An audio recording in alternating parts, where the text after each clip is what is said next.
Welcome to the WattSherpa Podcast, your guide to an energy-efficient future. I'm honored to speak today with Mr. Greg Katz, an American environmentalist, clean energy entrepreneur, and thought leader in the green economy, founder and CEO of the Smart Surfaces Coalition, a nonprofit that is now the largest urban cooling and decarbonization project in the U.S., working across a dozen large metro areas, including over 35 million people. Previously serving as the managing director at Good Energies, a multi-billion-dollar global clean energy investment fund, and served for 6 years as the director of financing for energy efficiency and renewable energy at the U.S. Department of Energy. He was also the pioneer of the modern green building movement, playing a leading role in creating the LEED Green Building Certification and Green Communities, the leading green low-income design standard, and the World Bank's Global Green Design Standard. So I'm thrilled to welcome Greg Katz to the WattSherpa Podcast. Great to be with you. It's great to see you. So your career in clean energy and green building spans decades. And I was wondering what first sparked your passion for sustainability and motivated you to get involved in this field? Yeah, it's a great question. I mean, I grew up spending all my time outdoors. My parents didn't have a television.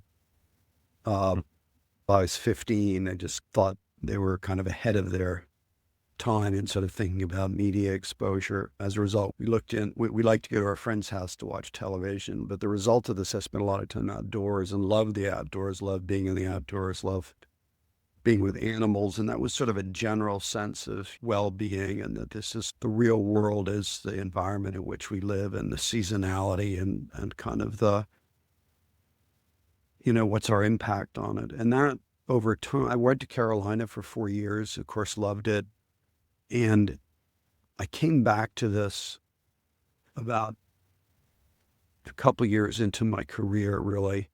I was working in Cairo as a journalist and started writing about environmental issues there, which are pretty interesting, and realized it took a sort of latent interest and turned it into something specific I'd write articles about. And from there, got involved in environmental work in Europe. And it just began to make more and more sense to me as a way to think about the world, think about the role I wanted to play, the things that moved me emotionally and intellectually. And so through that sort of process, it gelled into sort of a life passion. Yeah, it's always super interesting to hear all of my guests' backgrounds because I feel like a lot of the time, their love for the environment, maybe comes from their childhood, but it's not something they really thought of going into their career until it just kind of happened to fall into them. Very interesting to hear. And you're the founder and CEO of the Smart Surfaces Coalition, which promotes smart urban surfaces like reflective roofs, porous pavements, and green infrastructure. So for those who haven't heard of this, can you just describe what smart surfaces are and why they matter? Smart surfaces describes surfaces that allow built-up areas like cities and suburbs to manage rain and sun in a way that makes cities more livable rather than less livable. So what we have today, I guess you could call stupid surfaces. It's dark, impervious surfaces, makes the cities 6 to 8 degrees hotter. That's called the urban heat island effect. Increases flooding, increases mold. And flooding is disproportionately impacts low-income communities. So in redlined communities in the last century, you have communities today that are 10 or 15 degrees hotter than wealthy communities. So it's this horrible structural residue of racism and poverty that makes our cities today grossly unequal in terms of their heat, liability to mold and flooding, air quality, trees, shade, ability to play outdoors, ability to be outdoors in the summer. So smart surfaces are porous, so water can go through. Bioswales would be an example. Reflective, so a super reflective roof or reflective road. So we coordinate 27 cities resurfacing their residential roads now to make them much more reflective and cooler. And then porous would be things like bioswales and rain gardens, tiles, porous concretes. One of our partners is the World Cement Association. We work with them on these dimensions of concrete. Trees, of course, really important. Trees are very important emotionally. It's an area that affects sense of place and a sense of well-being. So you can see it in people's physiology, being in an environment that's a green or what we call smart surface environment, lower cortisol levels, lower heart rates, greater ability to be outside and socialize. If you don't know the book, The Death and Life of Great American Cities by Jane Jacobs, it's a wonderful book. It's a really important book. She talks about eyes on the street. And that's really sort of what makes a city livable. Well, if you have an outdoors that people want to be in, so it's cooler, greener, you have more people outdoors, even more people outdoors, you have eyes on the street. What does that mean? It means less crime. And it means neighborhood kids can run around and play knowing they're being watched by the community. So smart surface is a term that I developed 6 or 7 years ago to help cities think about all of their surfaces under one single framework so that they could then design their cities using these strategies to address climate change, heat, flooding, rising energy bills, huge threats to employment, outdoor workers. So we just did a piece published in the Proceedings of the National Academy of Sciences, quantifying protection of outdoor workers at the San Francisco airport that hired us to redo their surfaces. So it really goes to the human experience, whether it's a child playing outdoors, hearing birds in trees, or a grandmother wanting to sit outside and be with their grandkids playing or socialize with their friends. It's about how you shape an environment that's intentionally livable rather than defaulting to lowest first cost surfaces that are dark and impervious that have made our cities much less livable. Yeah, I think we see across the board the effects of climate change are, the negative effects are not distributed equally among the population. It often falls among, like you said, low-income neighborhoods, and this is just a huge example of that. On a related note, I think early on and even today, some people think that green building or smart surfaces are too expensive, but I know you actually wrote the book, Greening Our Built World, showing the costs and benefits of green buildings. So I just wanted to hear more about what did your research find about the financial and social benefits of building green, and how do you feel attitudes have changed since you helped develop LEED and other standards? That's a great question. About 22 years ago, actually, a bunch of California agencies asked me to undertake the first analysis, costs and benefits of green buildings. LEED had been established. I was fortunate to be the early design charrettes for that. It had been adopted by groups like NRDC and small NGOs, few governments, but was not at all broadly adopted. There was a widespread perception that it cost about 5% more, and that the benefits meant that the payback was really poor. And so that analysis, I looked at worked with a bunch of architects, gathered together the data, did analysis. I have a background in finance, so did an MBA at Stanford, and was able to demonstrate that these are pretty cost effective. The book you referred to, Greening Our Built World, Cost, Benefit, and Strategies, for that we worked with 240 architects who had done green buildings. And so we went back to them as the architect of record and said, if this had not been a LEED compliant building, a green building, or a BREEAM building in the UK, the buildings were international, what would it have cost? What would the energy bills have been? And so you're able to get actual numbers, side-by-side comparisons from the architects, from hundreds of buildings, which gave us the first large data set. And it turns out that the cost premium is less than people thought for a green building. It's 1% to 2%, not 5%. And because you have lower energy bills and some quantifiable health benefits, the payback is actually quite fast. And I testified on this, within a couple of years, every major city had adopted a requirement that all public buildings be LEED buildings. And that's an enormously cost-effective strategy. People love being in these buildings. The air quality's better, productivity's higher, concentration's better. People are more proud of being at work. It's important to the brand. So if I'm a corporation or a bank or even a government agency, and I'm like, we're in green buildings, we're part of a solution. We care about our employees enough that we're willing to invest to have healthier buildings. It tells a really good story. I don't think it would be fair today to say that all green buildings command higher rent or sales price, so they tend to.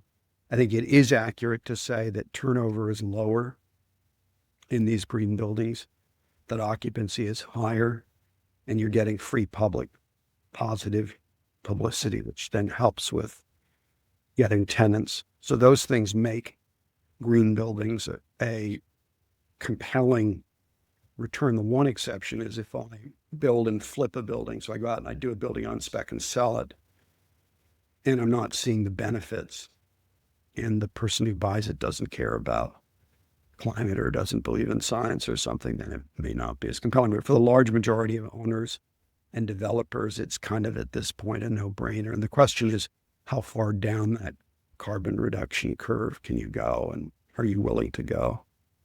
And what's interesting in this current administration is this big pullback from science, belief in science and so forth. But the corporations have not pulled back from their decarbonization commitments. In fact, in some cases, they're increasing it because policies change, federal policies change, but people's long-term investments extend beyond the term of one or two or even three presidents.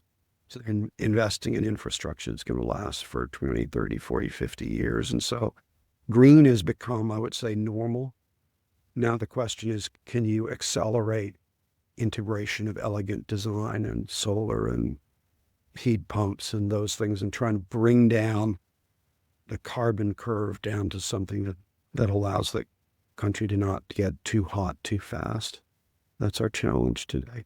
Yeah, it's always interesting for me to hear about research like this, because I think one of the main reasons I really started WattSherpa and this website is because I realized that a lot of changes are not only good for the environment, but a lot of the times very economically viable as well. And I think not a lot of people know that. So it's amazing to hear about things like this. While we're on the topic of investing, I know you helped establish the first ever green bank in the US, and obviously have long been a clean energy investor. And I was just wondering if you could explain how financing tools like green banks or impact investing make a difference in scaling up renewable energy efficient buildings. I was one of the founders of something called New Resource Bank. It's a California state bank, and it deliberately went after clients to manage their money, provide loans, do all of that for clients who wanted to be more energy efficient and water efficient. One of the reasons for doing that is that type of client tends to be lower risk because they're thinking long-term, because they have better customer retention, better employee retention. And the market, in essence, was mispricing this. It was saying, we're not going to differentiate based on environmental leadership. And we're not going to differentiate based on an organization's decision to incorporate green design. There are kind of two ways to look at this. One is, if you do design like that, you have much lower electricity bills, water use bills, so you're protected from rate increases. And cities are also want you to be green. So if you come back to them and say, we want an extension, we want a variance, we want to accelerate permitting, and you have a green story that's a health story, they're more likely to give it to you. Chicago, for example, provided for 40-day planning and zoning permitting for green buildings compared to the regular 3 to 5 months. That reduction in time, increased certainty is very, very valuable. So cities have these great tools to create financial incentives through preferences or requirements. In the case of this green bank, we got to about $400 million in assets, and it was acquired by Amalgamated Bank, which is a great bank, multi-billion-dollar bank with a similar focus. There's a broad green bank movement today. There's a group called Coalition for Green Capital. There's 24+ local and city level green banks. They're focused on things like loans to low income, loans for energy efficiency, for heat pumps, for solar, for ground source heat pumps, for basically a transition to a lower carbon, cleaner energy economy. And the perception that you alluded to, which is it's more expensive, what I always point people to is Lazard, the international investment advisory firm, does a publication every year on what are energy costs. And it's sort of, for me, the go-to document for the last number of years. The single lowest cost is larger scale, so commercial and industrial solar and onshore wind. And so 20 years ago, you might say, gosh, solar is expensive. I put solar on our house 12 years ago. Was it cost effective? Or maybe in 8 years. Today, fast payback. So the cost of technology keeps coming down, and electricity prices and water prices are rising. So you're locking in effect, a reduced energy and water bill exposure to rising prices. Because solar's become very widespread, 10 years ago, people would have looked at my home if I wanted to sell it and say, that thing on the roof, can you take that down? I don't know what that is. Today, it's very clear that if you sell a home with solar, people buy it for a premium. So it's really become accepted. So I think the green bank strategy is saying that this is a growing market. The people who buy green tend to be lower risk. They have lower default rates. So it's a good client base to have. And so it's become both a smart business strategy as well as an ethical thing to do if you kind of worry about your children and grandchildren's future. So it's evolved enormously in the last 25 years. Well, it's great to hear that kind of work and investment like this is continuing, whether or not any political administration is helping or not with improvement and progress. But at the same time, obviously the transition to clean energy can become a very hot topic politically. Like you mentioned, you've testified before Congress about green jobs and clean energy programs during some contentious debates. And I'm just wondering what that experience taught you about bridging the gap between science and public policy, and how you really navigate skepticism around climate initiatives and get broader bipartisan support for sustainable solutions. The 12 cities we're currently active in, including one in India and Bhopal, which has a relationship to the Moorhead Foundation, which we should talk about. Union Carbide had a chemical plant there that was one of the largest industrial accidents in the world. So it's really fun to be working in Bhopal today. We're helping them cool their city and heat risk and reduce pollution. And that is an interesting connection. Of the 11 cities working in the U.S., they're mostly in Republican-dominated states. So Texas, we have 2 cities. Some of them have Republican mayors, like the mayor of Columbia, South Carolina. When you talk to a Democratic mayor and a Republican mayor, he and she, they care about exactly the same thing. They care about jobs. They care about energy bills. They care about heat. They care about losing tourism. They care about their credit rating. So we have a 3-piece series on our website published in the kind of global leading publication, Risk of Insurance, showing how smart services protect city credit rating. So I don't care if you're a Marxist or a fascist or anything in between, Democrat, Republican, Independent, Libertarian, I don't care. Every city official cares about the city credit rating because that's what determines your access to capital through municipal bond markets for large CapEx infrastructure projects like a water expansion project. And so whether they believe in climate change or not, they care about credit rating. And so our arguments are really very much based on costs and benefits. And our partners include, very large corporations. GAF's the largest roofing manufacturer in North America. The U.S. Cool Roof Rating Counters, an NGO that serves everybody, the World Cement Association. So the way, I think the political world has become very ideological. And the way we deal with it is we're very fact-based. So everything's very documented. We're conservative in our assertions. We work with best-of-class institutions. We fund research. We've been funding research at the Chan School of Public Health at Harvard for 2 years. The woman who co-leads our steering committee is Dean of Architecture at Carnegie Mellon. And so I think a good way to approach this is things that everyone cares about. Electricity bills, everyone cares about. Respiratory issues for kids, everyone cares about. 1 out of 7 kids roughly have asthma or allergy problems. And so that's an issue. People care about that. People care about jobs. If you do smart surfaces, it's more jobs intensive. People care about outdoor workers, whether you're outside working or a lineman is for the utility or somebody in the tourism industry or construction industry. Regardless of your political affiliation, you're going to want to protect those outdoor workers, both because it's the right thing to do and it affects health, but it affects error rates and productivity. So our arguments are really human arguments. And regardless of your political affiliation of the party, those human arguments, concern about well-being, concern about your pocketbook, concern about jobs, are common to everybody. And those are the arguments we make, and I think why we've been successful so far. Yeah, I totally agree. Even though I might not agree with some people, regardless of the health of the planet, like the health of the economy and the people living in those areas is, like you're saying, it's something people are always going to care about, no matter what side of the political spectrum you're on. So I think focusing on that is certainly something that all people have to keep in mind. Yeah, and then let me just add that it used to be that Republicans were the strongest environmentalists. You think of FDR. Yeah. George Bush Sr. signed into law a whole series of environmental things, Environmental Protection Agency, and NEPA signed in by Nixon.